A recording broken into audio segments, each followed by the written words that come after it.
আমি ছাত্র আন্দোলনকে বলবো যে আলহামদুলিল্লাহ, শুকরিয়া আদায় করছি যে তোমাদের কার্যক্রম যখন এই দেশ দ্বিতীয়বার 5ই আগস্ট স্বাধীন হলো, তখন বিভিন্ন রাজনৈতিক দলের সহযোগী সংগঠন ছাত্ররা বিভিন্ন পর্যায়ে আমরা দেখেছি, তখন তাদের নিজের স্বার্থের জন্য তারা বিভিন্ন দেশকে সুন্দর পরিচালনা এবং শত শত হাজার মানুষ, অনেক মায়ের কোল খালি হলো, অনেক সন্তান বাপ হারা হলো, সন্তান হারা।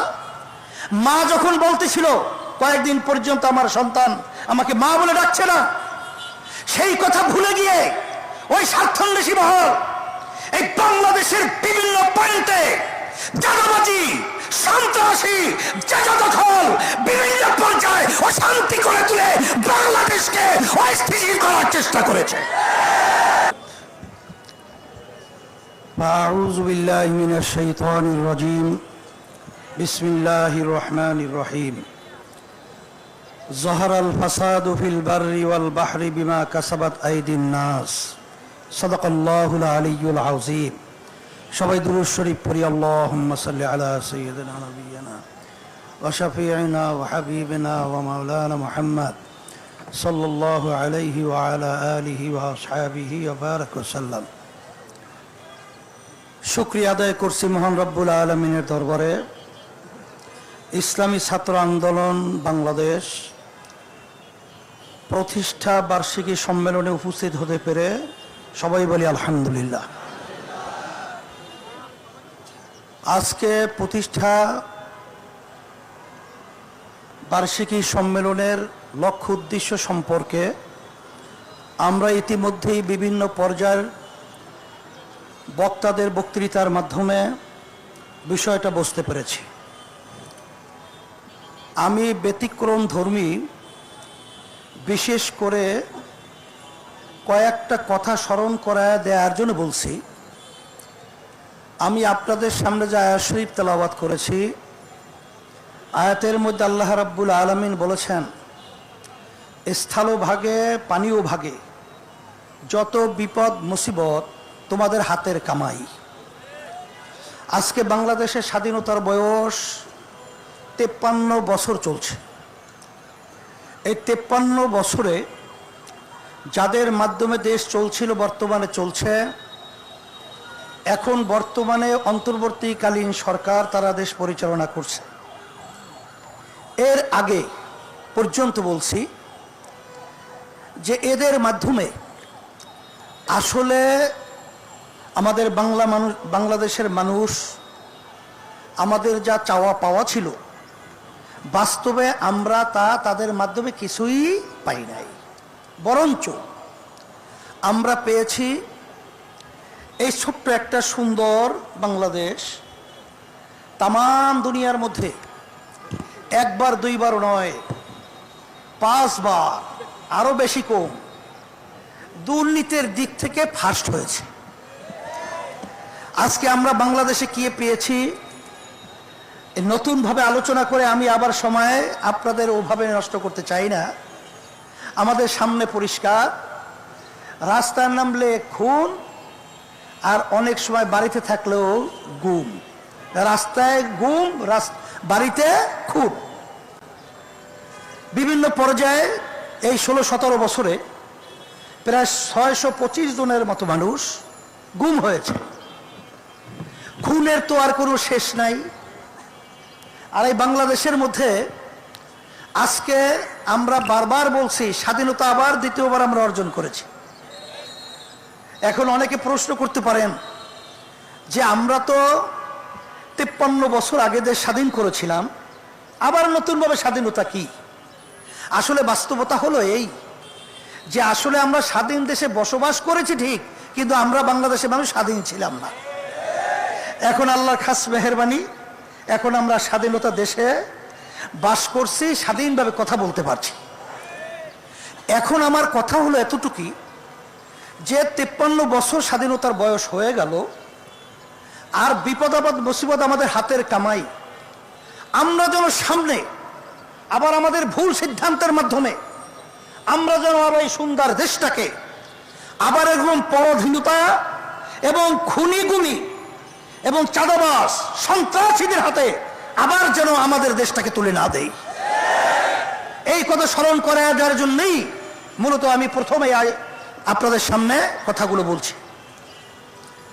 আর সাথে সাথে আমি ছাত্র আন্দোলনকে বলবো যে আলহামদুলিল্লাহ, শুকরিয়া আদায় করছি যে তোমাদের কার্যক্রম যখন এই দেশ দ্বিতীয়বার 5ই আগস্ট স্বাধীন হলো, তখন বিভিন্ন রাজনৈতিক দলের সহযোগী সংগঠন ছাত্ররা বিভিন্ন পর্যায়ে আমরা দেখেছি, তখন তাদের নিজের স্বার্থের জন্য তারা বিভিন্ন দেশকে সুন্দর পরিচালনা এবং শত শত হাজার মানুষ, অনেক মায়ের কোল খালি হলো, অনেক সন্তান বাপ হারা হলো, সন্তান হারা মা যখন বলতেছিল কয়েকদিন পর্যন্ত আমার সন্তান আমাকে মা বলে ডাকছে না, সেই কথা ভুলে গিয়ে ওই স্বার্থান্বেষী মহল এই বাংলাদেশের বিভিন্ন পয়েন্টে চাঁদাবাজি, সন্ত্রাসী, জায়গা দখল, বিভিন্ন পর্যায়ে অশান্তি করে তুলে বাংলাদেশকে অস্থিতিশীল করার চেষ্টা করেছে।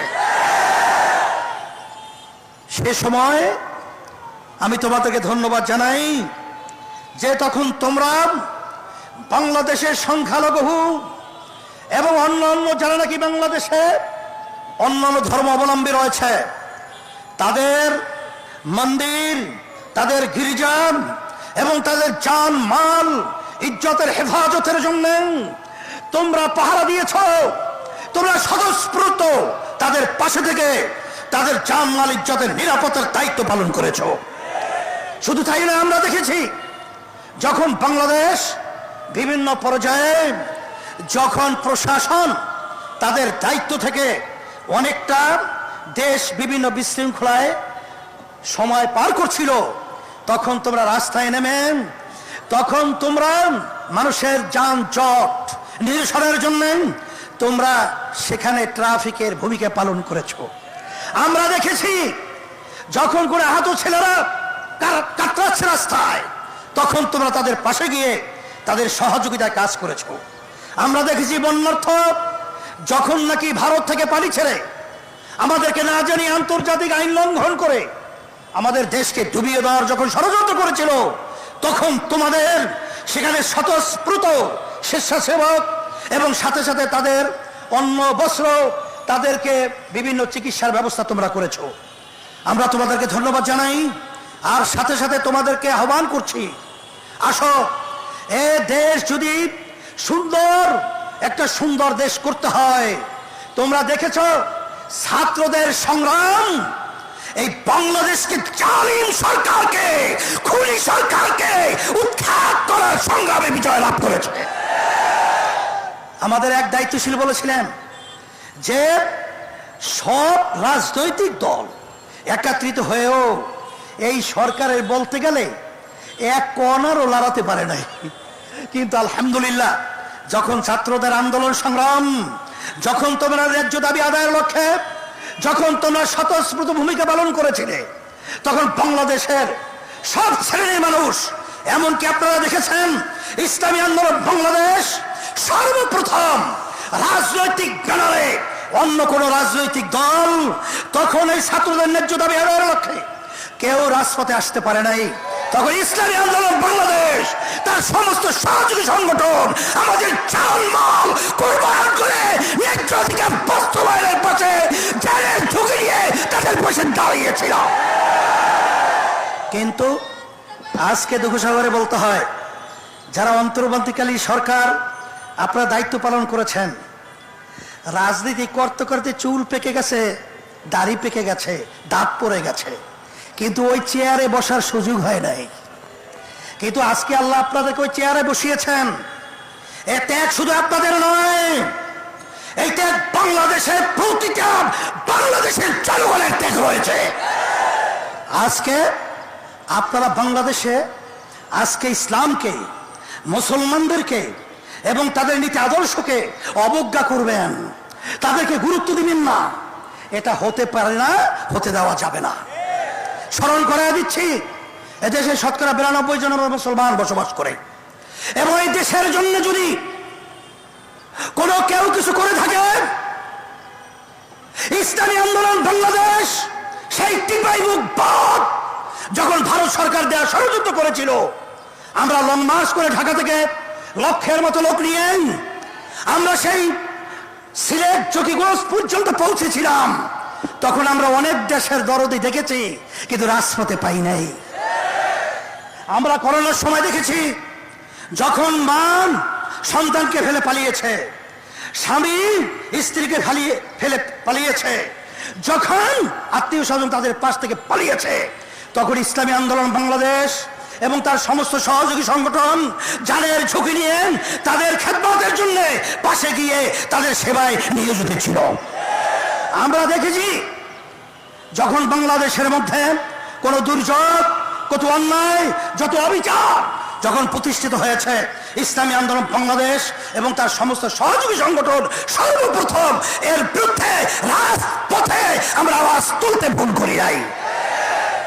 আপনারা ইসলামকে মূল্যায়ন করবেন না, গুরুত্ব দিবেন না, এটা হতে পারে না।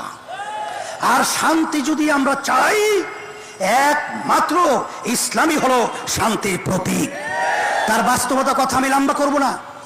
আমি চরমোনা ইউনিয়নে 2003 সালে যখন চেয়ারম্যান হয়েছিলাম এলাকার লোকের অনুরোধে, তখন প্রথম পর্যায়ে হিন্দুরা আমাদেরকে ভোট না দেওয়ার সিদ্ধান্ত নিয়েছিল। কেন? হুজুররা যদি ক্ষমতায় যায় তাহলে আমাদের মন্দির তো থাকবেই না, পূজা আশ্রয় করতে দেবে না। কারণ একটা প্রবাদ বাক্য আছে না, চুন খেলে চুন খাওয়ার পরে মুখ পুড়ে যায়, দদি দেখলেও ভয় পায়।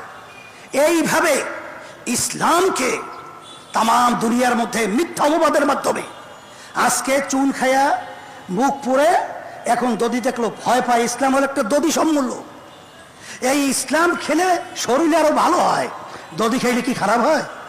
সেই দদি খাওয়ার পর আর শরীর সতেজ হয়, ভালো হয়। আসলে ওই নির্বাচনে আমাকে তেমন হিন্দুরা ভোট দেয় নাই। আমি তো আলহামদুলিল্লাহ চেয়ারম্যান হয়ে গেছি 2003 সাল। চেয়ারম্যান হওয়ার পরে এখন আপনারা চরমোনাইয়ের খবর নিয়ে দেখেন, সমস্ত হিন্দুরা দল টল বুঝে টুঝে না, একেবারে নির্দ্বিধায় ঝাঁকে ঝাঁকে ইসলামী আন্দোলনের প্রার্থীর পক্ষে তারা আজকে ভোট দেওয়ার জন্য উম্মদের মতো পাগল হয়ে কাজ করছে। আপনারা লক্ষ্য করেছেন, এই শাহবাগী যখন হিন্দুরা অবস্থান নিয়েছিল, সাংবাদিকদের সামনে হিন্দুরা বলেছিল যে আমাদের মন্দির, আমাদের জানমাল নিরাপত্তার দায়িত্বের জন্য ইসলামী আন্দোলন বাংলাদেশ আগিয়ে আসছিল। বরিশালে যখন প্রশাসন আমাদেরকে ডেকেছিলেন এবং অন্যান্য রাজনৈতিক দল সহ, তখন হিন্দুরা বলেছিল যে ইসলামী আন্দোলন বাংলাদেশ এবং তার সমস্ত সহযোগী সংগঠন আমাদের জানমাল, আমাদের মন্দির গির্জা পাহারা দেওয়ার বিভিন্ন ভূমিকা পালন করেছে। এই জন্য আমি সকলকে তার আহ্বান জানাবো, যদি দুনিয়াতে শান্তি চান, আখেরাতে মুক্তি চান, একমাত্র তার নীতি আদর্শ গ্যারান্টি শান্তি ইসলাম। আমি ছাত্রদেরকে বলবো, মাঠ উর্বর, তোমরা মাঠে ময়দানে আমার ছেলেদেরকে দাওয়াত করো, তাদেরকে এই শান্তির ছায়াতলে নিয়ে আসার বিভিন্ন প্রক্রিয়া হাতে নাও, কাজ করো। হরকতে বরকত আন্দোলন মানে নড়াচড়া। আল্লাহ রাব্বুল আলামিন আমাদের সকলকে এই সম্মেলন এবং এই সম্মেলনের মাধ্যমে শান্তির ব্যবস্থা, দুনিয়াতে আখিরাতে মুক্তির ব্যবস্থা করে দেয়। আল্লাহুম্মা আমিন। রব্বানা আতিনা ফিদ দুনিয়া হাসানা ওয়া ফিল আখিরাতি হাসানা ওয়া কিনা আযাবান নার বিরহমাতিকা ইয়া আরহামার রাহিম।